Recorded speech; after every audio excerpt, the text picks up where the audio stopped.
Jadi kita coba baca dua ayat aja ini, ta'awuz sama basmalah. Oke. Dari saya dulu insyaallah ya. Dari kalimat ta'awuz. Udah pada tahu kan ta'awuz ya? Ya. Bacaan pelindungan daripada syaitan. Dari ta'awuz dulu. A'udzu billahi minasyaitonir rajim. Oke, silakan 1 2 3. Saya lebih tekenin ke tenggorokan, biasakan terbuka aja. Biasakan terbuka rongga tenggorokannya. Coba. A I U, coba. A I U. Nah, biar lebih jelas kita nginter ke kanan ya. Coba dari abangnya. A I U. I-nya I, kayak orang tersenyum. I. A I U. Nah, kalau U seperti bibir kita membentuk bulatan. U. Coba. A I U. Iya, lanjut. Lanjut. A I U. Kurang senyum, kurang terbuka karena ininya. I A I U. A I U. Oke, lanjut. A I U. Baik, abangnya. A I U. U-nya kurang sempurna. U membentuk bulatan. A I U. Cakep. Lanjut abangnya. A I U. Sekali lagi. A I U. Oke, jadi biasakan rongga tenggorokan itu terbuka. Nah, baik, kita baca bareng ta'awuz sama basmalahnya. 1 2 3. A'udzu billahi minasyaitonir rajim. Bismillahirrahmanirrahim. Oke, insyaallah. Baik. Jadi palingan pelajaran atau tema yang saya bawa atau ilmu yang saya berikan kepada teman-teman itu mudah-mudahan bisa mendapatkan keberkahan. Amin. Dan insyaallah juga menjadi amal jariah buat saya sendiri ya. Amin, amin, amin. Jadi palingan itu aja yang bisa saya sampaikan. Jadi kurang lebihnya salahnya itu dari saya dan benarnya itu hanya dari Allah Subhanahu wa taala. Baik, akhirul kalam. Wassalamualaikum warahmatullahi wabarakatuh. Waalaikumsalam warahmatullahi wabarakatuh. Ada yang masih boleh ditanya ya? Oh boleh, kalau mau tanyakan boleh, asalkan nggak apa-apa sih, kalau mau di luar tema juga nggak apa-apa. Ada teman-teman yang mungkin pengen ditanyakan, silakan. Di luar konsep nggak Di luar apa-apa. konsep juga Ini nggak nih, apa-apa. Ustadz. Oh, bukan Ustadz, orang biasa ngawur. Riwayat pendidikan lah dari awal sampai akhir itu gimana? Oh, riwayat Karena kan pendidikan. perkenalan kita belum nyampe situ kan, kita langsung bahas masalah agama. Iya. Jadi narasumber tadi kan Mm-mm. nggak tahu kita asalnya dari mana tadi, maksudnya tamatannya apa gitu kan. Mm-mm. Nah, jadi tadi riwayat pendidikan. Oke. Jadi kalau riwayat pendidikan saya secara singkat aja ya. Nah, Jadi memang saya itu SD di Jakarta, SMP di Bogor, SMA di Jakarta lagi, terus masuk pesantren, lanjut di Bogor. Nah di Bogor banyak nih, ada 3 tempat masuk pesantren saya. Terus setelah itu lanjut yang terakhir di Maksudnya Jakarta lagi. yang 3 tempat 3 tempat itu maksudnya saya pindah-pindahan. pindah-pindah. Oh, Pindah-pindahan. iya. Jadi karena memang kondisi nggak betah, namanya masih bocah ya, lulusan Pesantren. enggak, lulusan saya waktu itu lulusan SD itu sekitar umur 13 atau 14 tahun itu. Jadi masih nggak betahan, masih cocok-cocokan sama teman gitu kan.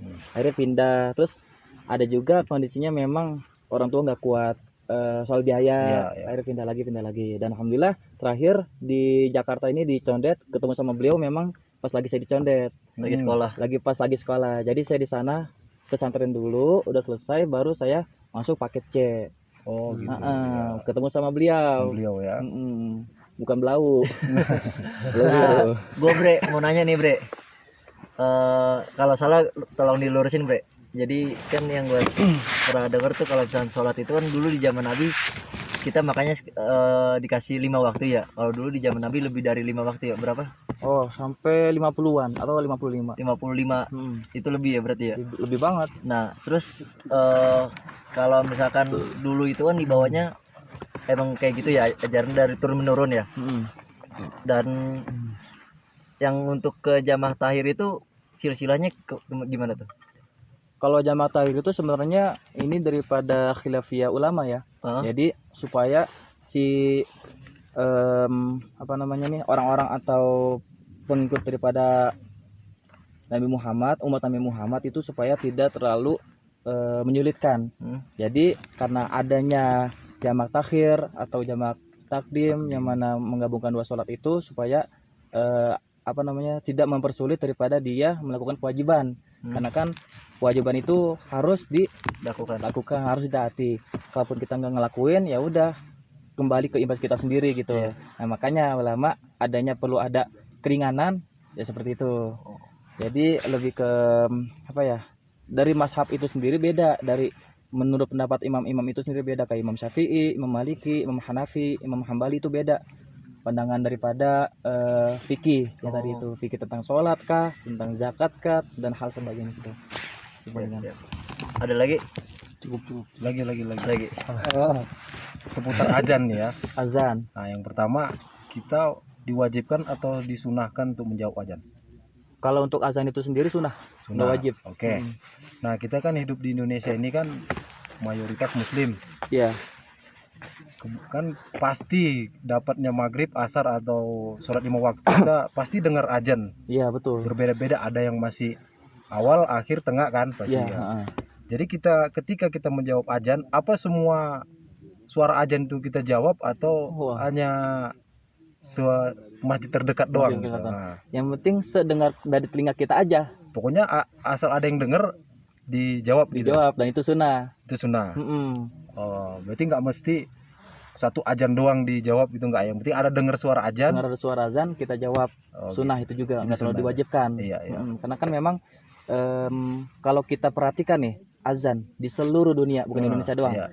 Jadi azan itu nggak putus-putus. Benar, ya. Jadi kan yang mana bumi itu berputar dan waktunya pasti berbeda-beda. Misalkan sekarang azan subuh, terus di Medan atau di Lampung atau di negara Lombok.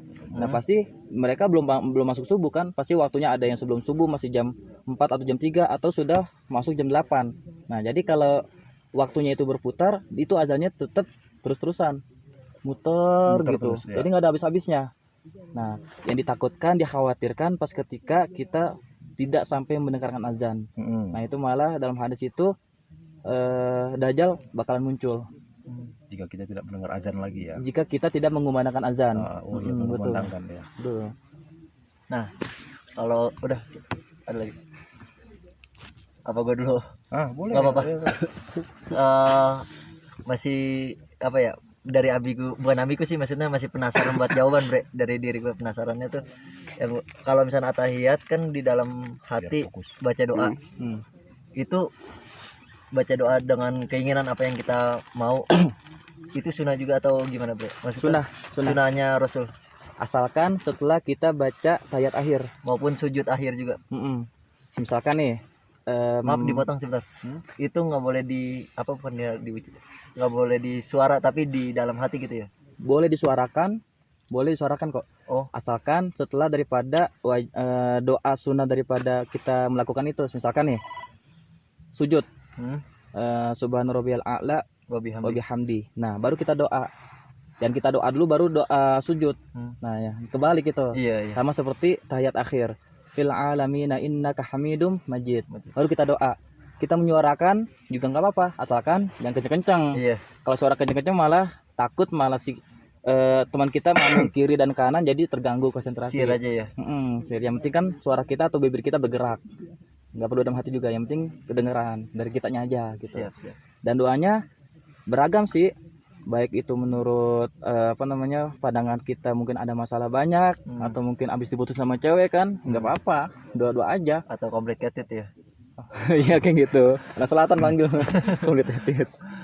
Yang penting pas ketika kita lagi sholat terus pengen baca doa, itu di luar daripada takbiratul ikram. Yang pas ketika kita baca doa Al-Fatihah, terus habis itu baca surat pendek, terus ruku. Nah ruku itu udah nggak boleh baca bacaan sepenggal ayat-ayat Al-Quran, kecuali itidal. Takbiratul ikram. Nah itu yang masih dipakai ayat Al-Quran, selebihnya nggak boleh tuh. Bang Kendal lagi apa mau ngomong? Nah Bang, dalam sholat berjamaah ini kan, namanya manusia pasti ada salah. Betul. Jadi kalau imam salah panjang pendeknya, apa kita harus membenarkan dalam hati? Nah ini pertanyaan bagus juga ya. Jadi memang sebaiknya, sebagusnya di masjid atau di musola itu seharusnya kayak menyediakan kayak pemain bola itu kayak cadangan imam. Iya, Nah, belakang biasanya si imam yang biasa sholat rawatib 5 waktu itu kan biasa dijadwalkan jadi imam. Nah, seharusnya makmum yang belakang persis belakang imam, seharusnya imam cadangan dia. imam. Jadi hafalnya sama, bacanya sama, Iya, iya. tajwidnya juga sama. Jadi yang ketika si imam betulan ini Salah. pas ketika ada kesalahan atau lupa bisa dibenarkan sama makmum belakang karena dia juga imam cadangan. Seharusnya begitu. Nah, Jadi kalau misalnya makmum belakang imam cadangan tidak membenarkan, ya, maksudnya dia diam juga. diam juga Nah. salah. Dan salahnya itu bukan cuman si imam yang belakang doang, Heeh. tapi juga semuanya Harusnya yang lain juga ikut membenarkan juga. ya. Seharusnya kalaupun ada yang tahu langsung benerin aja. Mm-mm. Nah, ya udah tugas kita sebenarnya memang ada yang salah, ya udah kasih tahu. Tapi kalaupun memang udah ada tugas yang ngasih tahu, kita diam aja. Berarti kalau niatnya juga kita nggak boleh usoli makmuman ya, usoli jamaah gitu atau Nah, gimana? kalau yang seperti itu, kalau kita tahu kadar bacaan si imam dan kita kenal imam itu bacanya begitu. Nah, Itu makmuman kita mesti. kita enggak, Oh, kan kita enggak. tahu nih bacaan dia nih, wah Oh. kurang bacanya kurang bagus, panjang-pendeknya nggak bener, tajwidnya nggak dapet. Iya. Ya udah kita niatnya Imaman. jami'an, Jami'an. bukan adaan. Oh iya, iya. Bukan makmuman, bukan makmuman. Makmuman. Jadi kita ya udah ikut daripada sholat jamaahnya aja Jamaah. tanpa mengikuti si imam, Si imam. gitu. Maupun itu bisa juga dipakai kalau misalnya kita lagi di luar kota gitu, terus Mm-mm. kita nggak tahu. Iya. Jadi jami'an ya. Asalkan kita tahu juga si imamnya bacanya benar apa kagak. Tapi kalau kita nggak tahu kan kita lagi di luar kota nih. Kalau kita lagi nggak tahu ya nggak apa-apa. musola. Kalau Oh. kita nggak tahu ya nggak apa-apa. Karena Oh. kan ibaratnya kita lagi di luar atau lagi safar ya, Oh. lagi perjalanan kan kita nggak tahu si imam. Masa kenalan dulu sama imam? Iya. Pak, kalau kenalan gitu. Bacaan Qurannya gimana kan? Nggak sopan kayak gitu. Siap. Tuh palingan insyaallah. Bang Alan, Siap mendengarkan. Siap menegakkan, baik. gimana ada lagi? Jangan Silakan jangan sampai nanya status bang ya. Aman. Kalau status kita masih gitu dah. Dilanjut, bagus obrolan kayak gini. Seneng saya dengar. Ada lagi bang? Enggak, maksudnya abang mau nanya nggak apa-apa nih. Tapi biasanya Apa ya? yang diam-diam itu Maksudnya- justru ilmu lebih tinggi loh. Saru. Pernah?